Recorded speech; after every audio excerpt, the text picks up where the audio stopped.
Welcome to Dependable Flame, where we explore vintage petrol lighters, ashtrays, tobacciana, and other useful mechanisms. Make yourself at home.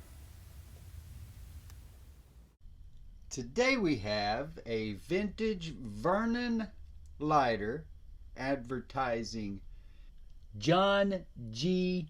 CAFKY, General Insurance, First State Bank of Forgan, Oklahoma. This lighter is a gold tone anodized aluminum case. The insert is made out of aluminum as well.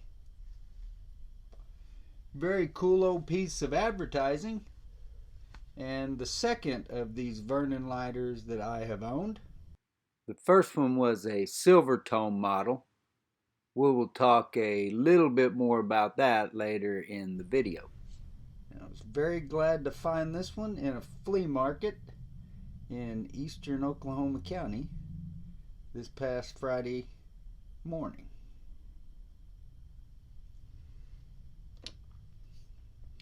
This lighter does show wear, scuffs, dings, some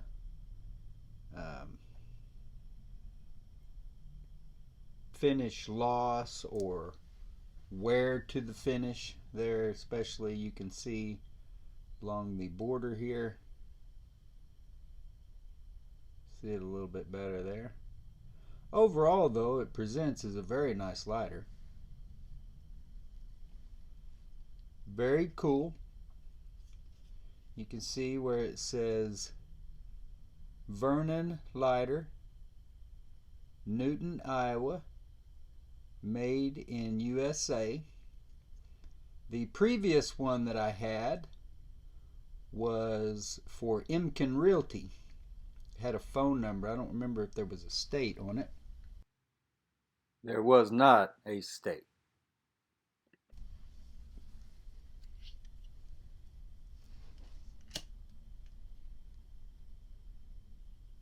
But it was silver tone. It also had the same ribbed static design like that, with I believe red printing on that silver tone. As I said, it does show some wear, scuffs, scratches, dings, that sort of thing. I looked this family up, or looked up this name, and found plenty of information about this family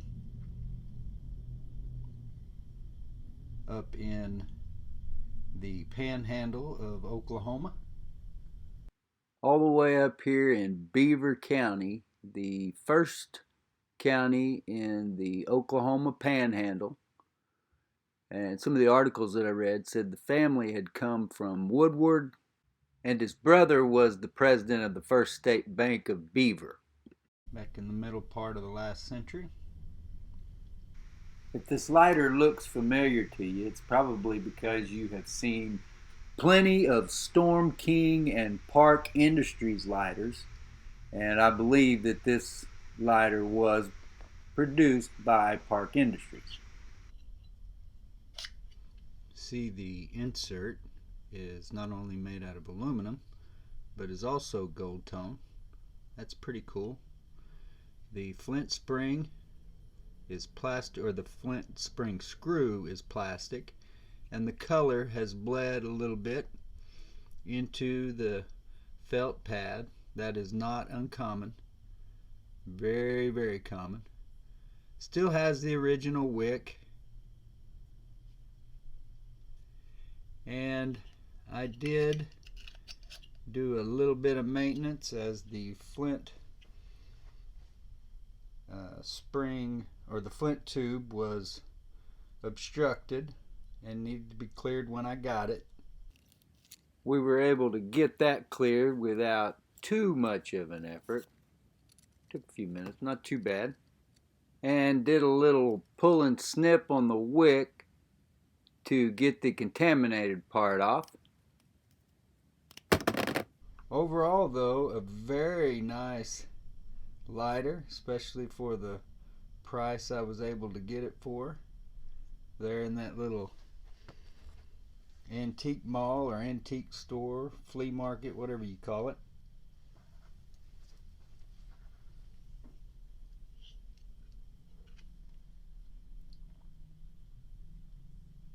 It was very clean. The wick was just a little dirty. It was the only reason that I really attended to it at all.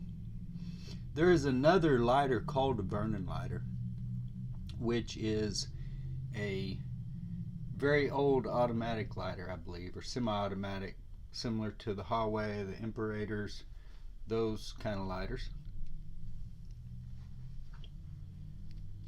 And for that reason, I am hesitant to make a Vernon lighter repair video, simply because I'm not trying to get anybody's hopes up or mislead them as to which Vernon lighter that might be that I'm helping them repair. But now that I've run into the second one of these, maybe it is worthwhile. If I ran into a couple, then others are, and they're going to go home and Google how to repair a Vernon lighter, and when they do, then that repair video of mine might as well show up. But I don't know, we'll see. For now, I'll just point people to the park video. It's the same exact operation, just like I could point them to the Zippo video or a Champ Austria video. Really, once you've re-wicked one lighter, they're all about the same, but people still want to see those operations performed on their individual lighter, and they're still going to continue to ask that question rather than do a whole lot of homework into it. I only say all that to let you know, if you get tired of the repetition sometimes, that may be why. But I try to keep different lighters circling through so we can keep the boredom to a minimum.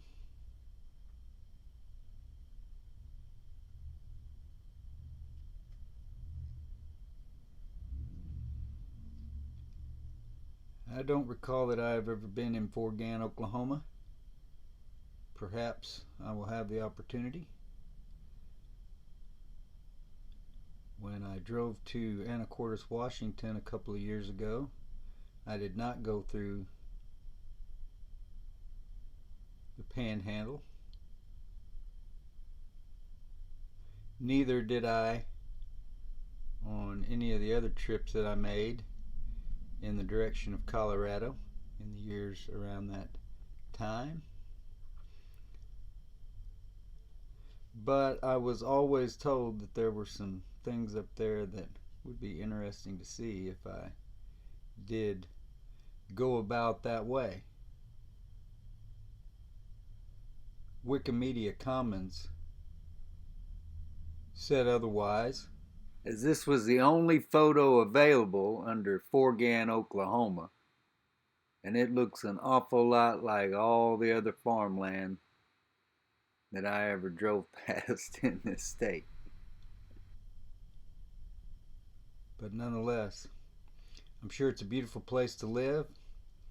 It was great farm country, I'm sure, and there were people in that neck of the woods that were coming in needing help to buy their tractors or whatever it was that they had to do during that particular season of time.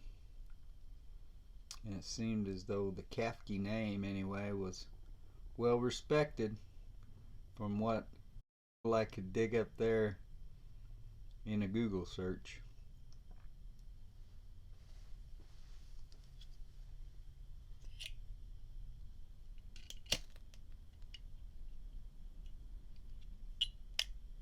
Until next time.